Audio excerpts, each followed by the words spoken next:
Hi viewers, welcome to BS talk show. నేను మీ బుర్రా శ్రీనివాస్. శ్వాస మీద ధ్యాస.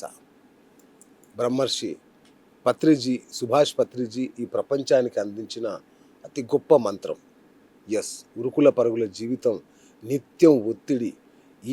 ఈ జీవితంలో మనకు దొరికే ప్రశాంతత కావాలి, జీవితం ఆరోగ్యప్రదంగా ఆనందకరంగా కావాలి అంటే ఈ ప్రపంచం ఇప్పుడు నమ్ముతున్న ఒకే ఒక్క మంత్రం ధ్యానం.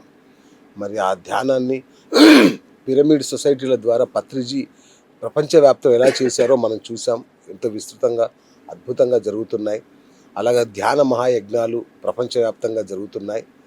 సో ఇప్పుడు మన తెలుగు వాళ్ళకి మరొక అదృష్టం కలిగింది.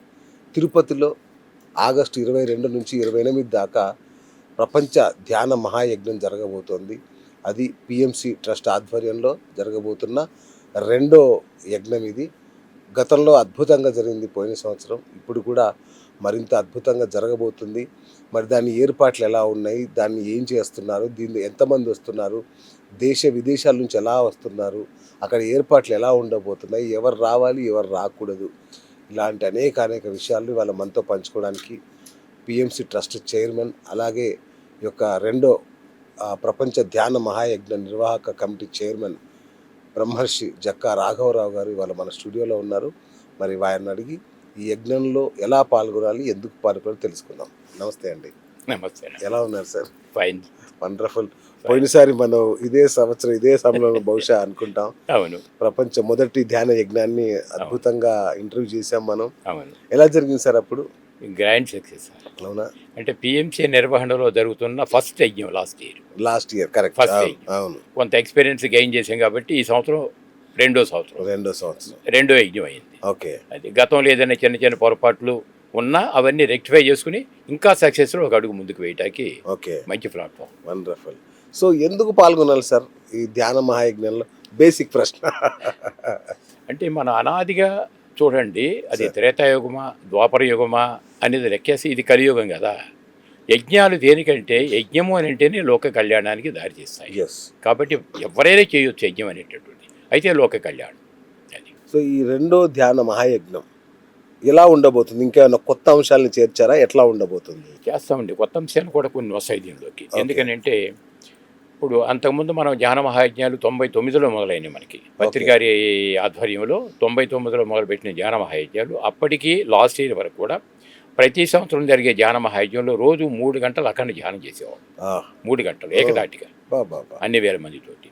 లాస్ట్ ఇయర్ పిఎంసీ నిర్వహణలో జరిగినటువంటి మొట్టమొదటి ధ్యాన మహాయజ్ఞంలో ఒక కొత్తతనం కావాలనిపించింది. ఏమిటంటే పేరే టైటిల్లో ధ్యాన అనేది ఇమిడి ఉంది, ధ్యాన మహాయజ్ఞం. కాబట్టి ధ్యానానికి పెద్దపీట వేయాలి. ఎప్పుడైతే ధ్యానానికి పెద్దపీట వేస్తామో అది మొత్తం అటు లోక కళ్యాణానికి ఉపయోగపడాలి, బట్ మానవుడి యొక్క గ్రోత్కి ఉపయోగపడాలి. అట్లా అనుకుని ఉదయం 3 గంటలతో పాటు సాయంత్రం 3 గంటలు కూడా అక్కడి ధ్యానం పెట్టాం. కొన్ని వేల మంది కూర్చుని 6 గంటల సేపు అక్కడి ధ్యానం చేయగలిగితే ఆ ధ్యానం ద్వారా వచ్చేటటువంటి శక్తి తరంగాలు యూనివర్సల్ పీస్కి ఎలా ఉపయోగపడతాయి. అది లోతైన సైన్స్. బట్ యూనివర్సల్ పీస్కి ఉపయోగపడుతుంది బ్రహ్మాండంగా. ఫిజికల్గా మనం ఉన్నాం కాబట్టి భౌతికంగా మనం కూర్చుని యజ్ఞాలు యాగాలు ఎప్పుడైతే నిర్వర్తిస్తామో ఈ యజ్ఞం నుంచి ఒక విధమైన వైబ్రేషన్ క్రియేట్ అవుతాయి. ఓకే. శక్తి తరంగాలు అంటాం. ఈ శక్తి తరంగాలను కూడా నేచర్ స్పిరిట్స్ అంటాం, ప్రకృతి దేవతలు. అవేం చేస్తాయి, ఈ వెలువరించినటువంటి ఈ శక్తి ప్రకంపనాలని ఓవరాల్ భూక్షేత్రం మొత్తం మీద కూడా ఎక్కడెక్కడ ఏం కావాలి అంటే అవి చూసుకోవాలి. ఓకే. నిర్వహణ మన పాత్ర మనదే, నేచర్ స్పిరిట్స్ వాటి పాత్ర వాటి. అది లోతుకి వెళ్తే కానీ అర్థం కాదు, కొన్ని చాలా తెలియాలి సార్. అంటే ఈ ధ్యానం వల్ల వ్యక్తి సంస్కరించబడతారా, లేదంటే సమాజం సంస్కరించబడుతుందా? ధ్యానం రెగ్యులర్గా చేయటం వల్ల అంటే ఫస్ట్ స్టూడెంట్ లైఫ్ వద్దాం సార్. ఎందుకంటే వివేకానందాన్ని మనం తలుచుకోగలిగినట్లయితే ఫస్ట్ యూత్కి పెద్దపీట వేశారు. ఓకే. ఆ రోజు కానీ ఈ రోజు కానీ మనం కూడా యూత్కి పెద్దపీట వేయాల్సిన ఆవశ్యకత ఎంత అంతే కదా. యూత్ పరీక్షలు రాసేయాలనే టెన్షనే, ర్యాంక్ వస్తుందా రాదా టెన్షనే, ఉద్యోగం వస్తుందా రాదా టెన్షనే, ప్రతి దానికి టెన్షన్స్ ఎక్కువ అవుతున్నాయి. ధ్యానం రెగ్యులర్గా చేయడం ద్వారా ఏమవుతుందంటే స్ట్రెస్ రిలీజ్ అవుతుంది. ఫస్ట్ ఎంత మానసిక ఒత్తిడి ఉన్నప్పటికీ కూడా దాని నుంచి బయటకు వచ్చేస్తాం.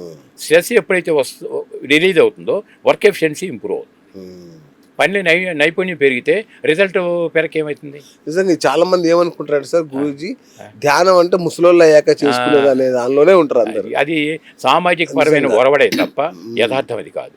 యథార్థం చిన్నపిల్లల నుంచి కనుక ధ్యానం ఎప్పుడైతే ఉంటుందో, వాళ్ళ స్ట్రెస్ ఎప్పుడైతే రిలీజ్ అయిపోతుందో, వాళ్ళకి మెంటల్ మెచ్యూరిటీ కూడా వస్తుంది, ప్రశాంతత వస్తుంది. కరెక్ట్. ఒకసారి మన మైండ్ కనుక మనం ఎంటీ చేసుకుంటే దాంట్లో ఏం కావాలంటే మళ్ళీ నింపుకోవచ్చు. ధ్యానం ఏం చేస్తుందంటే మన మైండ్ని ఎంటీ చేస్తుంది. ఇది సూపర్. మైండ్ ఎప్పుడైతే ఎంటీ అవుతుందో ఏ సిలబస్ కావాలంటే ఆ సిలబస్ దానిలో నింపుకోవచ్చు. అందువల్ల స్టూడెంట్కి ఆ విధంగా బ్యూటిఫుల్. పెద్ద అయిన పెరిగి పెద్ద అయిన కొంది కూడా ఒకటి, నేను కరెక్ట్గా ఉంటే సమాజానికి నేనేం చేయగలుగుతాను చేస్తాను. బట్ నా ఆరోగ్యం, నా మానసిక స్వస్థత నాకే తెలియదు అనుకోండి, సమాజాన్ని నేనేం చేయగలుగుతాను? కరెక్ట్. కాబట్టి వ్యక్తి ఫస్ట్ పర్ఫెక్ట్గా రావాలి. అటు దేహపరమైన ఆరోగ్యం కావాలి, మానసిక పరమైన ఆరోగ్యం కావాలి, సామాజిక పరమైన ఆరోగ్యం కావాలి. ఇప్పుడు ఇవన్నీ ఎప్పుడైతే ఉంటుందో మనిషి జీవితం నిశ్చింతగా ఉంటుంది. Right sir. అంటే ఇప్పుడు అంటే మన పిరమిడ్ సొసైటీ ద్వారా ప్రపంచవ్యాప్తంగా ఇన్ని జరుగుతున్నాయి కదా, ధ్యాన మహాయజ్ఞాలు, ఈ ధ్యానం కోసం అనేక కార్యక్రమాలు. ఒక వ్యక్తిలో వచ్చిన మార్పు సమాజం మీద అత్యధికంగా ప్రభావం చూపించిన సందర్భాలు ఏమైనా ఉన్నాయా సార్? అలాంటి ఉదాహరణలు ఏమైనా ఉన్నాయా? మనకు అనాదిగా మనం చూసుకుంటే మహానుభావులంతా భూప్రపంచం మీద ఎందుకు జన్మలు తీసుకుంటున్నారు?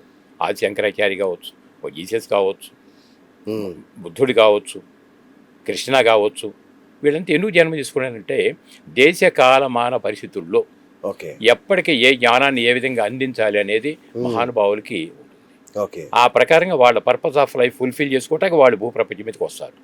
ఆ జ్ఞానాన్ని సామాజిక స్థితికి వాళ్ళు వెచ్చిస్తారు. అందుకోగలిగిన వాడికి అందుకున్నంత. సార్, ఇప్పుడు మన ప్రపంచంలో ఉన్నది ఏంటి? యుద్ధాలు, హింస, ఒత్తిడి, ఇవే మూడు. ఈ మూడింటిని ధ్యానం ద్వారా పరిష్కరించవచ్చా సార్? ప్రపంచ శాంతికి ధ్యానం ఉపయోగపడుతుందా? ఇక్కడ కొద్దిగా టు బి ఫ్రాంక్ ని కొద్దిగా ఓపెన్గా మాట్లాడు ప్లీజ్. ఎందుకంటే ఇప్పుడు సమాజానికి అవసరం కూడా. ఎగ్జాక్ట్లీ. ఎందుకనంటే ఇప్పుడు మనం ఇక్కడ కూర్చొని మాట్లాడుతున్నాం, మన చుట్టూ కొన్ని శబ్ద తరంగాలు ఎలా ఉన్నాయో కొన్ని దృశ్య తరంగాలు కూడా ఉన్నాయిగా. కానీ మన చెవితో మనం వినలేము, మన కళ్ళతో మనం చూడలేము. ఉదాహరణ, ఇంట్లో టీవీ ఆన్ చేస్తాం, ఈటీవీ అంటే ఈటీవీ పిక్చర్స్ వస్తున్నాయి, ఈటీవీ డైలాగులు వస్తున్నాయి. నచ్చలేదు, జమినీ పెట్టాం, జమినీ డైలాగులు వస్తున్నాయి, జమినీ దృశ్యాలు వచ్చేస్తున్నాయి. ఎలా మార్పు చెందుతుంది కదా? కరెక్ట్. అట్లాగే ఇప్పుడు మనకేంటి, ఇప్పుడు అడగండి, ఇప్పుడు మీరు అడిగింది ఏంటది? ప్రపంచ శాంతి కోసం అంటే ఇప్పుడు యుద్ధాలు, హింస ఇవన్నీ ఏదైతే ఉందో ఇవి ధ్యానం ద్వారా పరిష్కరించబడతాయి. ఇప్పుడు ఇందాక మనం అనుకున్నాం కదా, ధ్యానం యొక్క శక్తి తరంగాలు వరల్డ్ పీస్కి ఎలా ఉపయోగపడతాయి, ఏ శక్తి తరంగాలు అయితే ప్రపంచానికి శాంతికి ఉపయోగపడతాయి అని అనుకుందామో, టు బి ఫ్రాంక్ ఓపెన్గా మాట్లాడాలంటే వాళ్ళ ప్రపంచం మొత్తం మీద మానవుడికి ఆహారం కింద ప్రతిరోజు కొన్ని కోట్ల మూగజీవాలు బలైపోతున్నాయి. అది కోడె, మేక కాసేపు పక్కన పెడితే కత్తి మెడ మీద పెట్టేసరికి ప్రతి ప్రాణికి భయం అంటూ ఒకటి ఉంది కదా. ఈ భయం ఏమవుతుందంటే ఆ భయం అనేటువంటి ఒక విధమైన వైబ్రేషన్ క్రియేట్ చేస్తాయి. అది కోడె, మేక కాదు, ప్రాణ భయంతో గిలగిలలాడేటప్పుడు ఆ భయం అనేటటువంటి ప్రకంపనలు రిలీజ్ అవుతాయి. ఆ రిలీజ్ అయినటువంటి ప్రకంపనాలు వాళ్ళ ప్రపంచవ్యాప్తం చుట్టుముట్టుంది. ఇవాళ టు బి ఫ్రాంక్ మనం ఓపెన్గా మాట్లాడాలంటే చిన్నపిల్లవాడి దగ్గర నుంచి వృద్ధాప్యం వచ్చి చనిపోయేదాకా నేను నిర్భయంగా ఉన్నానని ఎంతమంది చెప్పగలుగుతారు? గుండెలు మేసి చేస్తాను చెప్పనండి, కష్టం. ఏ స్థాయికి ఆ స్థాయి ఎవరికి ఉండే భయాలు వాళ్ళు ఉన్నాయి. ఎందుకు ఇంత భయానికి లోనవుతున్నాం చెప్పండి? అడవిలో తిరిగే మూగజే వాళ్ళ దగ్గర నుంచి దేనికి అంత భయం లేదే, అసలు వేటికి లేదు. ఒక పెద్ద పులి ఒక జింకని వేటాడుతుంటే వేటాడే మూమెంట్లో ప్రాణం అయిపోతుంది, ఆ కాసేపే తప్పించుకునే ప్రయత్నం చేస్తుంది తప్ప తర్వాత స్వేచ్ఛగా ఉన్నాయి, హ్యాపీగా దేని పరిధిలో వ్యవహరిస్తున్నాయి. ఒక మానవుడు మాత్రమే పుట్టిన దగ్గర నుంచి చనిపోయేదాకా ఎందుకు భయంలో నలుగుతున్నాడు? భయం, ఒత్తిడి. అంటే ఆ ప్రకంపనాలు ప్రపంచవ్యాప్తంగా చుట్టుముట్టున్నాయి. అందువల్ల ఈ హింస కూడా భారతదేశం వరకు మనం చూసుకోగలిగితే ఆంధ్ర, తెలంగాణలో మరింత ఎక్కువగా ఉంది. శాకాహారుల యొక్క పర్సెంటేజ్ లెక్కేస్తే ఆల్మోస్ట్ ఒక 2% కంటే ఎక్కువ పోవచ్చు. 2% శాకాహారుల పర్సెంటేజ్ ఒక ఆంధ్ర, తెలంగాణలో. బట్ నార్త్ ఇండియాకి వెళ్తే అది 20 అయింది, 30 అయింది, 50 అయింది. ఎందుకంటే కొన్ని జాతులు సపోజ్ జైన్ కమ్యూనిటీ పూర్తి వాళ్ళు, అలాగే గుజరాత్లో పూర్తి నిషేధం. అంటే అక్కడ ఇంకా పర్సంటేజ్ ఎంత ఎక్కువైపోయింది అక్కడ. అందువల్ల మనకు కూడా పత్రిక ఏం చేసేవాళ్ళు అంటే మొదట్లో ధ్యానం బాగా చేస్తే ఏం కావాలో అవన్నీ ఉంటాయి మనకి, ఏం అక్కర్లేదో వ్యసనాలు అవన్నీ వెళ్ళిపోతాయని చెప్పారు. తర్వాత ఆయన కూడా ఒక 4-5 సంవత్సరాలు స్టడీ చేశారు. స్టడీ చేసిన తర్వాత ఏమన్నారంటే చిన్న డైలాగు, నువ్వు ధ్యానం చేయకపోతే మాని ముందు హింస నుంచి బయటపడాలని చెప్పాను. అంటే ఇక్కడ మానవుడికి 3 రకాలు ఉన్నాయి. కింద దిగదారితే రాక్షసత్వం, మిడిల్లో మానవత్వం, ఎదిగితే దైవత్వం. రైట్. ఈ 3 స్టెప్స్. రాక్షసత్వంలో నుంచి మానవత్వంలోకి రాగలిగితే సగటు మానవుడిగా జీవించేది. మానవత్వం కావాలి వద్దా మనకి? సగటు మానవుడిగా జీవించి తీసుకొస్తే ధ్యానం ద్వారా నీలో అంతర్గతంగా ఉన్న దైవత్వాన్ని ఎలా అనుభూతి చెందుతావు సెకండ్ పార్ట్. అది అందువల్ల హింస నుంచి బయటికి రావాలి. ఓకే. అందుకనే పిఎస్ఎస్ మూమెంట్లో ప్రతి చోట ఇంత శాకాహార ర్యాలీలు ఎందుకు చేస్తున్నామంటే పబ్లిక్ ఒక విధమైన ఇది క్రియేట్ చేయాలి, జనాలు చైతన్యపరచాలి. నేను 50-50 ఉంటుందేమో అనుకున్నా, మరి 2%. పర్టికులర్ భారతదేశం మొత్తం మీద ఈ మన ఆంధ్ర తెలంగాణ, ఆంధ్రాలో ఇవాళ మాంసాహారం అనేది ఫ్యాషన్ అయిపోయింది. మనం ఏం చెప్తాం, మన ప్రయత్నం మనం చేయటం మన కరెక్ట్. ఎవరు చాయిస్ వాళ్ళకు. అదేలేండి, అవును, జీవితమే స్వేచ్ఛ కదా. అంతే. Right sir. ఇప్పుడు నేను ఒక్కరిని ధ్యానం చేస్తే నాకు ఉపయోగపడుతుంది. ఓకే. రైట్. ఇప్పుడు మనం తిరుపతిలో ఇప్పుడు జరగబోయే ఆగస్టు 22న జరగబోయే ఏదైతే ప్రపంచ ధ్యాన మహాయజ్ఞం ఉందో దానిలో కొన్ని వేల మంది ఒకేసారి ధ్యానం చేస్తారు. అవును. ఈ ధ్యాన ప్రభావం ప్రకృతి మీద ఏమైనా ఉంటుందండి? గ్యారంటీగా. ఎలా ఉంటుంది? ఇలా మీతో చెప్పాం కదా, ధ్యానం 6 గంటల సేపు అఖండ ధ్యానం 1000 మందితో కలిసి చేసినప్పుడు ధ్యానం యొక్క శక్తి తరంగాలు, ఈ శక్తి తరంగాలు బట్ యూనివర్సల్ పీస్కి అద్భుతంగా ఉపయోగపడతాయి. ఓకే. ఏదైనా సైన్సే కదా అన్నది, ప్రతిదీ సైన్సే. ఓకే. అట్లా. రైట్. అందుకని ధ్యాన మహాయజ్ఞం. అవును. ఎందుకని ధ్యానం ద్వారా యజ్ఞం యాడ్ చేశారు దానిలో. ధ్యానం రెగ్యులర్గా చేసి శక్తి తరంగాలు మనం రిలీజ్ చేయగలిగితే రిలీజ్ అయిన శక్తి తరంగాలు యూనివర్స్కి ఎట్లా ఉపయోగపడతాయి. అది రైట్. అందుకని ధ్యాన మహాయజ్ఞాలు ఎవరైనా చేయొచ్చు, ఎవరైనా ఎన్ని రోజులు చేయొచ్చు. ఓకే. లోక కళ్యాణానికి గతంలో విశ్వామిత్రుడు యజ్ఞం తలపెట్టినప్పుడు శత్రుముఖలు వచ్చి దాన్ని పాడు చేయాలని చెప్పి చూసినప్పుడు దశరథుడి దగ్గరికి వెళ్ళి మీతో కొడుకుని రాముల వారిని పంపించాయా యజ్ఞ సంరక్షణ కోసం అని అడుగుతారు కదా. తెలుసు కదా అందరికీ ఇది. అప్పటికి ఇప్పటికి ఒక మంచి పని చేయాలి అంటే కొన్ని ఒక ఈవిల్ ఫోర్స్ అనేది సుబాహులు కదా, అప్పుడు మారీచ సుబాహులు అనుకుంటా, అప్పుడు ధ్యానాన్ని భగ్నం చేయడానికి వచ్చిన వాళ్ళు. అప్పుడు రాముల వారు వచ్చి అది చేస్తారు. రామాయణం అందరికి తెలిసింది. అలా ఇప్పుడు కూడా మనకి ఒక మంచి పని చేయాలి లోక కళ్యాణం కోసం అనుకున్నప్పుడు దానికి అడ్డుపడే శక్తులు కొన్ని పనిచేస్తూనే ఉంటాయి. కానీ మనకి ఇవన్నీ అనవసరం. మన పాత్ర ఏంటో మనం చేసుకుంటూ మనం ముందుకు వెళ్ళిపోవటం ఒకటి. అది రెగ్యులర్గా చేయటం ద్వారా నాకెంత స్వస్థత వస్తుంది, నా ద్వారా సమాజానికి అంటే ప్రపంచానికి నేనేం చేయగలుగుతాను. 2 పార్ట్ లిమిట్ ఉంటాయి. అట్లా నన్ను నేను శాంతపరచుకోవడంతో పాటు విశ్వశాంతి కూడా ఉపయోగపడుతుంది. Right sir. పత్రిజీ గారు బతికున్నప్పుడు చాలా గొప్పగా వర్ధిల్లింది ధ్యాన మహాయజ్ఞాలు, ఇవన్నీ చాలా బ్రహ్మాండంగా ఉన్నాయి. ఓకే. మరి వారు ఇప్పుడు మన మధ్య భౌతికంగా లేరు. అదే స్థాయిలో జరుగుతున్నాయా? ఆయన కలలు కన్న సమాజం దిశగా ఏమైనా అడుగులు పడుతున్నాయా లేదా? మీ గతంలో కూడా నేను చెప్పున్నాను సార్, పత్రిగారి శరీర విరమణ చేసిన తర్వాత దానికంటే ఎన్నో రెట్లు అధికంగా నడుస్తున్నాయి. అవి శాకాహార ర్యాలీలు కావచ్చు, ధ్యానం మీద క్లాసులు కావచ్చు, కరోనా పుణ్యం అని అంటూ జూమ్ సెషన్స్ విపరీతంగా పెరిగినాయి. అంటే గ్రూప్ గ్యాదరింగ్ ఆగిపోయింది కదా, జూమ్ క్లాసెస్ మొదలైంది. వసుదైక కుటుంబము అని అంటే ఒక జూమ్లో మన క్లాసులో కూర్చొని ల్యాప్టాప్ ఓపెన్ చేస్తే అది ఇంటి పక్క ఉన్నవాడు తెలియదు, అమెరికాలో ఉన్నవాడు తెలియదు, బట్ ఒకే ప్లాట్ఫామ్ మీద కూర్చొని పంచుకోగలరు. వసుదైక కుటుంబం అది తక్కువైన విషయం కాదు. పత్రికారి శరీర విరమణ చేసిన తర్వాత కూడా ఆయన ఉన్నప్పుడు ఎంత జరిగిందో దానికంటే ఎన్నో రెట్లు అధికంగా ధ్యాన ప్రచారం ముమ్మరంగా సాగుతుంది, శాకాహార ర్యాలీల ముమ్మరంగా సాగుతుంది. మరి ఇక పిరమిడ్లు కట్టేవాళ్ళు పిరమిడ్లు కడుతున్నారు. మీరు వినే ఉంటారేమో, దరిదాపు ఈ మధ్య మన జూన్ 19 బ్రహ్మర్షి పితామహ పత్రిజీ అనే ఫిల్మ్ రిలీజ్ అయింది. మీ నోటీసులకు వచ్చే ఉంటుంది. అది 100 థియేటర్లో రిలీజ్ చేద్దాం.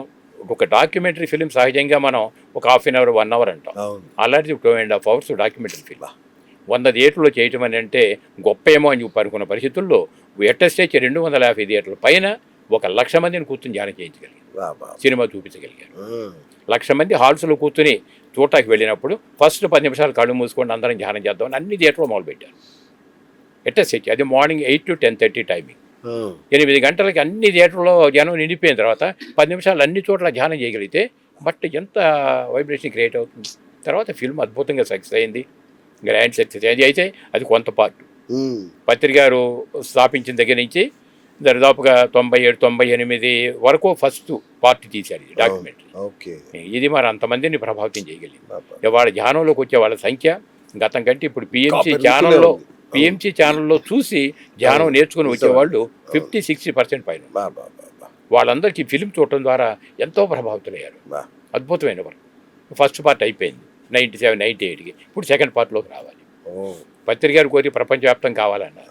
అది ఎలా పుట్టింది, ఈ రాయలసీమలో ఏ బెల్ట్ నుంచి వచ్చింది ఒక పార్ట్ అయిపోయింది. ఇక అది ప్రపంచవ్యాప్తంగా అవటం కోసం ఏ విధంగా విస్తృత పరచబడింది ఓకే. Second part.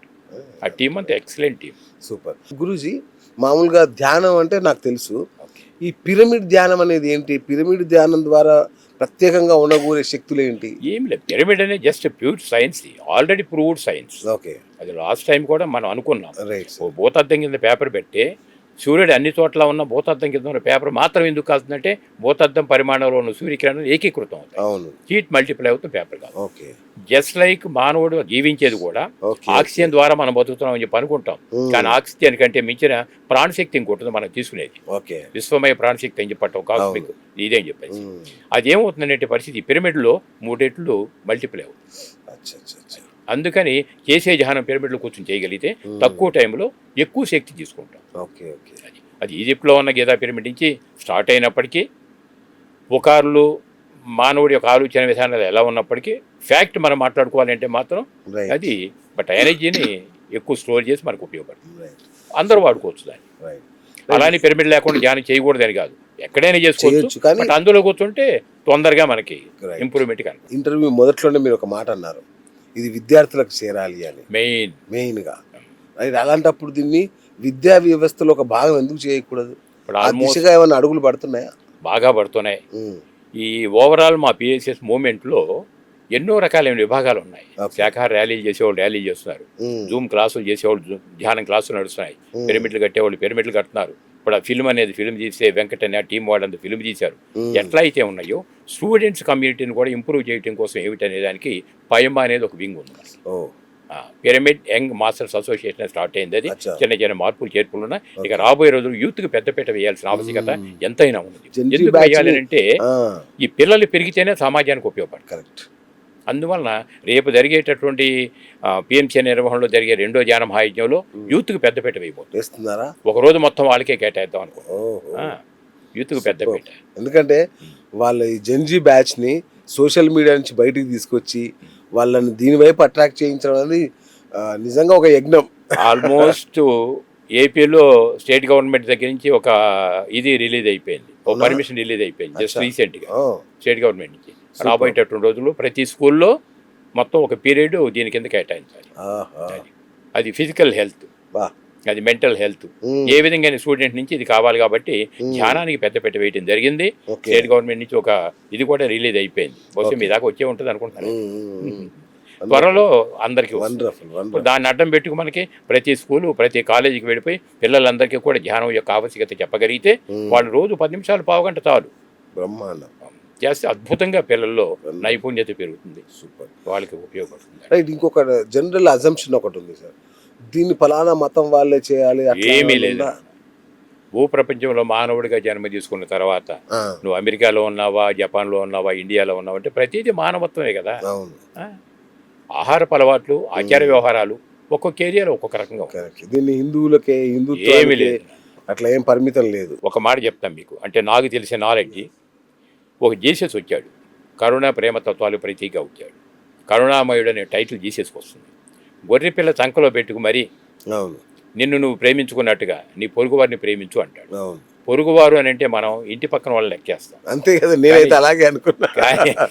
కానీ జీసస్ దృష్టిలో పొరుగువారు అంటే ఒక పక్క వృక్ష సామ్రాజ్యం, ఒక పక్క జంతు సామ్రాజ్యం, ఇరుగు పొరుగు అంటే అది. ఈ మధ్యలో మానవ సామ్రాజ్యం ఉంది. ఇక్కడ ఓకే. మానవ జాతి మనుగడ సాగాలి అని అంటే జంతు సామ్రాజ్యం మనుగడ ఉండాలి, వృక్ష సామ్రాజ్యం మనుగడ ఉండాలి. అవి ఉంటేనే మానవ సామ్రాజ్యానికి మనుగడ వస్తుంది. ఇది ఎంత తొందరగా మన వాళ్ళు అర్థం చేసుకోగలిగితే అంత ప్రకృతి యొక్క పరిరక్షణకు మనం ఉపయోగపడాలి. అద్భుతం అద్భుతం. సార్, మరి తిరుపతికి వస్తే ఎవరైనా కొత్తగా వచ్చిన వాళ్ళకి ధ్యానం ఎలా చేయాలో నేర్పిస్తారా? అందరికీ నేర్పిస్తాం.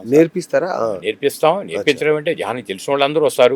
తెలియని వాళ్ళు కొత్తగా వస్తే ఇప్పుడు ఎలా ఉందని అంటే మాకు కూడా ఇంతవరకు ఎవరైనా ఫోన్ చేసి సార్ ధ్యానం నేర్చుకోవాలని ఉంది అంటే ఇంటికి రండి అని అడ్రస్ చెప్పేవాళ్ళు, వాళ్ళు కూర్చోబెట్టి చెప్పేవాళ్ళు. ఇప్పుడు వాళ్ళ టెక్నాలజీ పెరిగింది. ఎవరైనా సార్ ధ్యానం ఎలా చేయాలి అన్నప్పుడు స్పిరిచువల్ రియాలిటీ ఒక సీడీ ఉంది.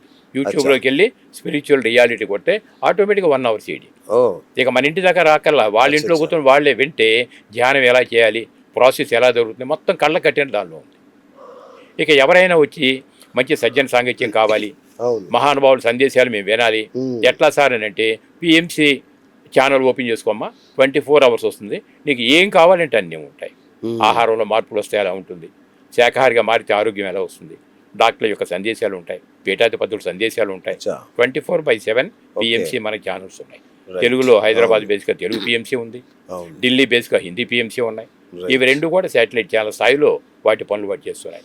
ఇది కాకుండా తమిళనాడు, కర్ణాటక ఇవన్నీ కూడా యూట్యూబ్ ఛానల్స్ ఉన్నాయి.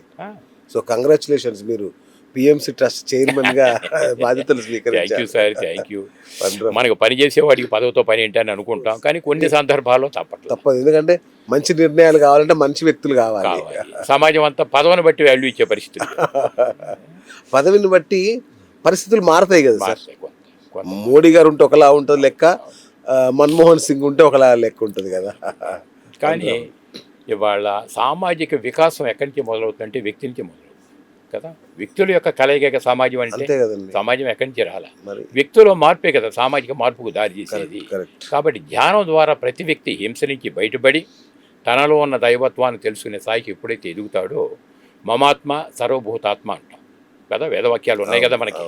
మమాత్మ అంటే నీలో నాలో ఏ చైతన్యం, ఏ ప్రాణశక్తి ఉందో అన్ని ప్రాణులు అదే ఉంది.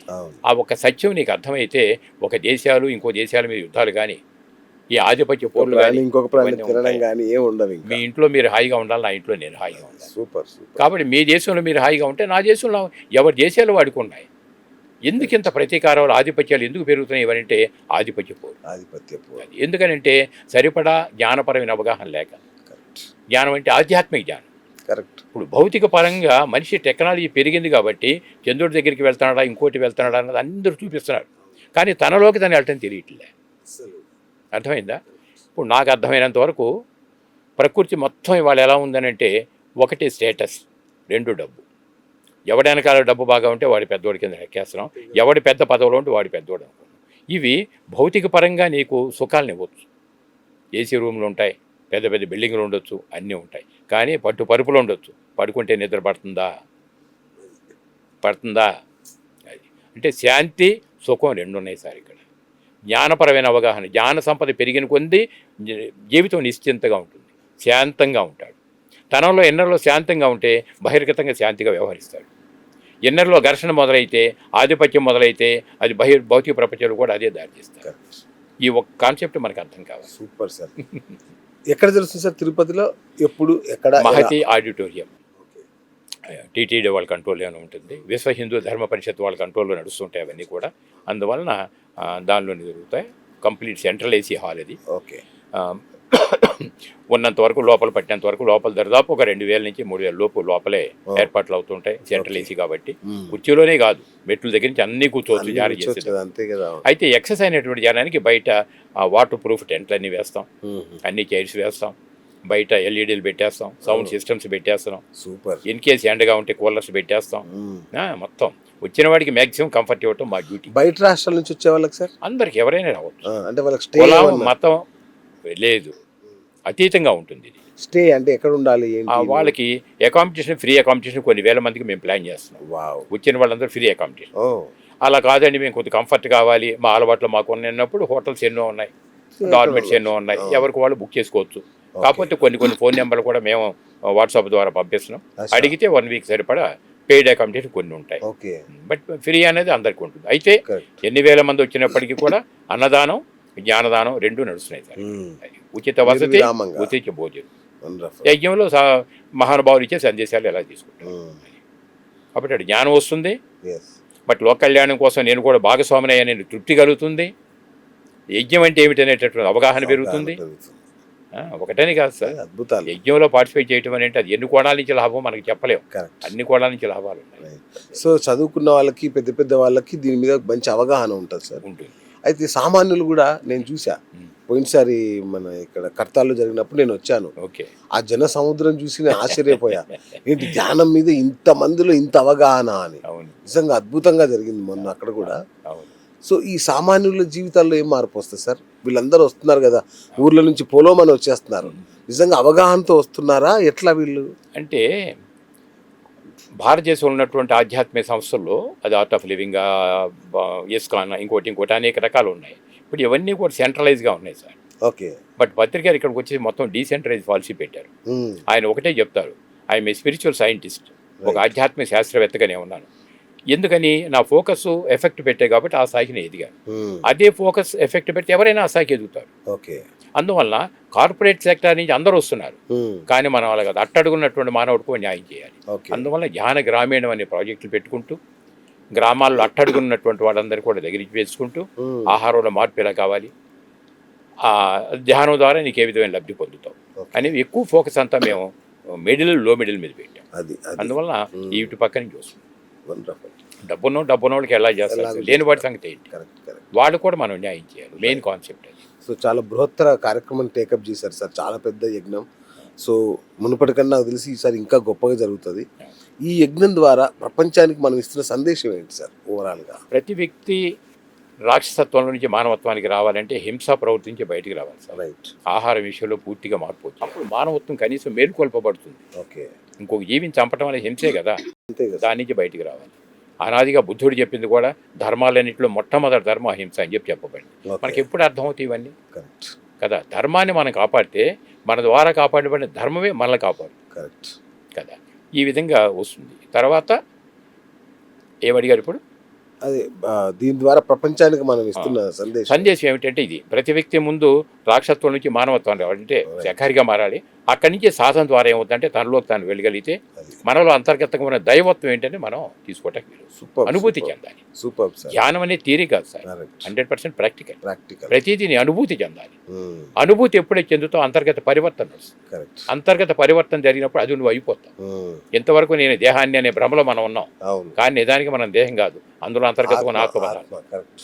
దేహం అనేది భ్రమ, ఆత్మ అనేది వాస్తవం. దానికి మరణం లేదు. ఇది వాళ్ళు ఉంటే వెళ్ళిపోతుంది. ఇవాళ ఉండి రేపు వెళ్ళిపోయే దేహమేనేనంటే అది భ్రమ అవుతుంది. భ్రమలో ఉన్నంత వరకు బంధాలు దుఃఖాలు తప్పవు. ఈ భ్రమని వీడి ఆత్మ అనుభూతి పొందగలిగితే స్వస్థత అంటే ఇక మీకు అది వాస్తవికత. మరి కరెక్ట్. ఇంకా శాంతి అక్కడే ఉంటుంది, అన్నీ అక్కడే ఉంటాయి. అది సమాజానికి అందరికీ అందించేటటువంటి ఒక సందేశం. అది అందరూ అసలు అంతర్ముఖంలోకి వెళ్ళే అద్భుతం బహుశా ధ్యానం ద్వారానే సాధ్యమేమో. వేరే తాళం ఏం లేదు, ఇంకా అదొక్కటే. ఇక ఆధ్యాత్మిక వరవడులో పూజలతో మొదలైనటువంటి కార్యక్రమాలు పూజ, స్తోత్రం, జపం, ధ్యానం 4 మెట్లు ఇవి. ఉత్తరగీతలో కృష్ణ పరమాత్మ అద్భుతంగా చెప్పగలిగారు. కోటి పూజ సమం స్తోత్రం, స్తోత్ర కోటి సమో జప, జపకోటి సమో ధ్యాన, ధ్యాన కోటి సమో లయ. లయించే స్థాయికి నువ్వు ఎదగాలంటే ధ్యానం తప్ప వేరే మార్గం లేదుగా. కానీ గీతాచార్యుడు ఆనాడు చెప్పినటువంటి అంటే ఇప్పుడు పూజ, స్తోత్రం, జపం 4, ధ్యానం 4 మెట్లు అయితే ధ్యానం హయ్యెస్ట్. ఇక అక్కడ దాకా ఎన్నో జన్మ సంస్కారం ఉంటే తప్ప ధ్యానంలో స్థిరత్వం రాదు మనకి. ఆ స్థిరత్వం వచ్చినప్పుడు మనం నిశ్చింతగా ఉంటాయి. Super sir. ఈ మెసేజ్ ప్రపంచంలో అందరికీ అందాలి. Wonderful sir. ఫైనల్గా మా ప్రేక్షకులు ఎవరైతే ఇప్పుడు ఇంటర్వ్యూ చూస్తున్నారో వాళ్ళు ఎలా ఆహ్వానిస్తారు ఈ యజ్ఞాన్ని? వారందరికీ స్వాగతం పలుకుతున్నాం సార్. ఈ ధ్యాన మహాయజ్ఞానికి రండి అని స్వాగతం పలకటంలో 24/7 BS మీ ఛానల్ యొక్క విశేషత తెలుసు మనకి. ఈ దీని గురించి ప్రాపకాండ మీరు గురించి మీ ఛానల్ ద్వారా కొత్త వాడికి కూడా ఈ సందేశం అందించగలిగితే ఆ పుణ్యకార్యంలో మీరు భాగస్వాములైనట్లు. Thank you sir. అందుకంటే మనకి ఏం కావాలి, దీనికి మొత్తం ఏమీ లేదు. ప్రపంచం ఎవరైనా రావచ్చు. ఉండేవాళ్ళేమో పెయిడ్ అకామిడేషన్లో ఉండొచ్చు, లేని వాళ్ళు ఫ్రీ అకామిడేషన్లో ఉండొచ్చు. భోజనం 8,000 మంది వచ్చినా అంతా ఫ్రీగానే ఉంటుంది. But very comfort. భోజనం కూడా బ్రహ్మాండంగా ఉంటుంది, చాలా బాగుంటుంది. నేను కిచెన్లో కూడా వెళ్ళి చూశాను. ఇక్కడ చాలా బాగుంటుంది, రుచిగా ఎంత బ్రహ్మాండంగా ఉంటుంది భోజనం కూడా. Thank you sir, thank you. So నా తరఫున కూడా మా వాళ్ళకి చెప్తున్నాను, రండి. తిరుపతిలో ఈ నెల ఆగస్టు 22 నుంచి 28 దాకా ప్రపంచ ధ్యాన మహాయజ్ఞం PMC ట్రస్ట్ ఆధ్వర్యంలో జరగబోతుంది. బ్రహ్మర్షి జక్కా రాఘవరావు గారి ఆధ్వర్యంలో జరగబోతుంది. ప్రపంచ శాంతి లక్ష్యంగా మనలోని మనిషిని దర్శించుకోవడం, మనలోని అంతర్ముఖాన్ని దర్శించుకోవడమే లక్ష్యంగా జరగబోతున్న ఈ ధ్యాన మహాయజ్ఞంలో మనందరం పాల్గొందాం. ఖచ్చితంగా మీకు అకామిడేషన్ కానీ ఎలాంటి ఇబ్బందులు లేవు, భోజనం వసతులు అన్నీ ఉచితమే. డబ్బులుంటే మీరు ఇంకా మంచి కూడా పెయిడ్ అకామిడేషన్లో కూడా వెళ్ళొచ్చు. బట్ ఖచ్చితంగా పాల్గొనండి. నెంబర్ ఇస్తున్నాను, వీళ్ళకి కాల్ చేయండి. చక్కగా వెళ్ళి రిజిస్టర్ చేసుకొని మీలోని మిమ్మల్ని దర్శించుకోండి. అంతే కదా sir? Thank you sir, thank you so much. ఇది ఇవాళ BS టాక్ షో.